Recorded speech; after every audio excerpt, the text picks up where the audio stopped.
What's going on, everybody? Mortem here, this time bringing you a look at No Rest for the Wicked, an ARPG that aims to be isometric Dark Souls, I would say, that launched into early access yesterday from the time of this video. And while this particular game I think does have a fair few things going for it, like some pretty weighty combat on top of a very striking visual style, there are nonetheless a few problems, let's say, that you should be aware of right out of the gate. So this is an early access title, so some of this is not terribly surprising, but the performance right now leaves a lot to be desired. I experienced a fair few issues in terms of stuttering and performance. The game crashed on me several times. Had to run through the intro about 3 times because it kept crashing on me, in fact. And combine that with just a few systems that I think could frankly use the time in early access to improve and iterate on themselves, makes for a situation where I think you really need to be aware of what you are purchasing should you choose to buy this while it is in early access. That said, underneath those problems, I do think there is a pretty compelling experience here to be had, so let's talk a little bit about that. No Rest for the Wicked takes place on the island of Sakra, where a pestilence is sweeping through the land that hasn't been seen in thousands of years,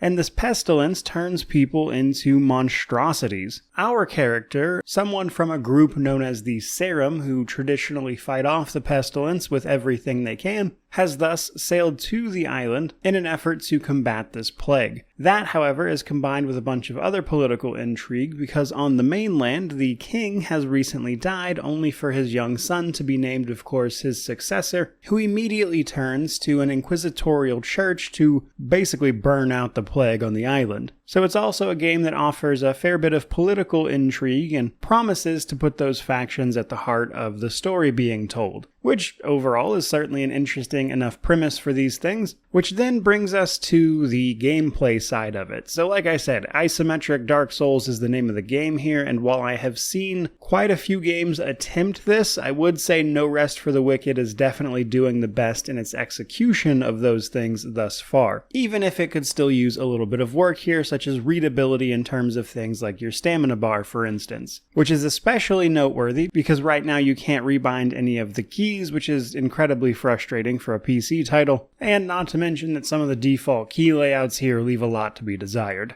In spite of that though, running around the world that they've got built here will see you doing things like exploring a decent amount of verticality on top of actually maneuvering your way around the environment a little bit, such as jumping over obstacles, scooting across ledges, and even discovering secret things hidden behind walls or other little environmental puzzles. So they did a lot with the environment that I frankly wasn't really expecting them to do, which was nice to see. And that's not the only thing you'll be doing in the environment, as you'll be collecting quite a fair few different ingredients which you can use in all sorts of crafting, namely things like cooking and then your armor and weapons even. And it's my understanding at some point you'll be able to purchase a house that you can upgrade as well, which leans into this crafting system, which is a nice touch. But let's talk a little bit about the character side of things. Now, when you fire up a game of this, you can create a character which is purely cosmetic in nature as the progression stuff comes later, and very odd body proportions aside, it's a decent enough character creator for what it is, though there's not a ton of options. Now, once you start moving around the world, killing things and gaining experience, you'll be leveling up, and this is where it is a very Souls-like interpretation of progression mechanics. We will, for every level we gain,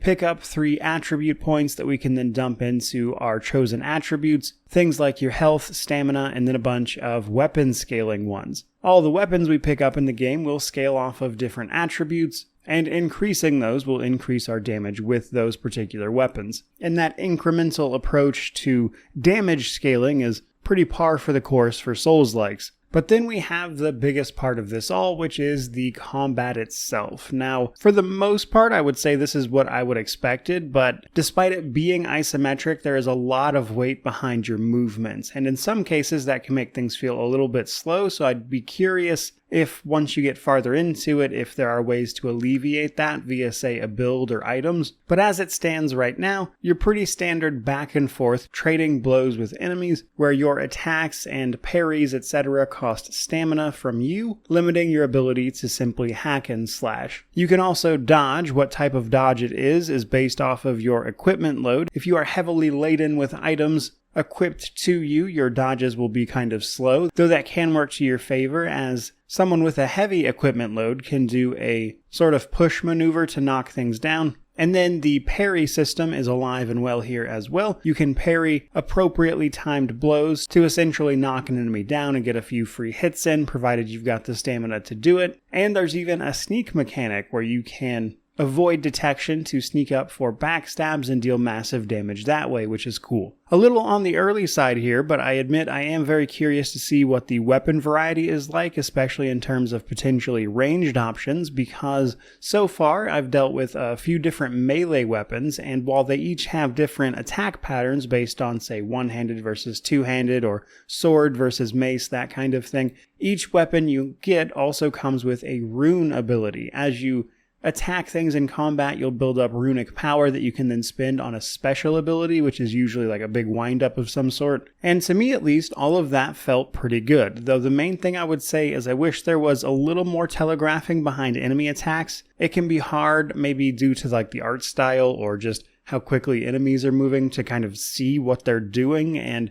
sometimes it's actually difficult to see your stamina bar. So it's hard to gauge exactly when you should do what. So I do think just readability of the situation on screen could definitely use some work over the course of its early access period. Though kind of annoyingly, as you engage in combat, you do need to keep an eye on your durability lest your items break on you, and you can get them repaired at things like, say, a blacksmith. And honestly, it just feels like an odd mechanic to have in a game like this. I get that they're kind of going for slightly more survival elements with things like cooking food and mining resources from the environment as well, but the durability seems like it's just going to be mostly annoying, especially given the combat focus here. But all in all, to draw this particular video to a bit of a close, No Rest for the Wicked is a game that certainly has potential, but right now at its launch in early access, I do think it has a fair few issues that you should be aware of. And while the early access period is exactly the place for a game to iron those things out, I do think you should also be mindful of them if you are looking to buy this for yourself. Putting that to the side for a second though, I do think the core of the game is especially interesting because this approach to isometric combat incorporating Souls-like elements doesn't usually work, but in this game they're actually doing a great job with it, and I'm excited to see where that goes and if they can capture some of the variety available to Souls-likes in other games. It's also really cool to see the environmental traversal alongside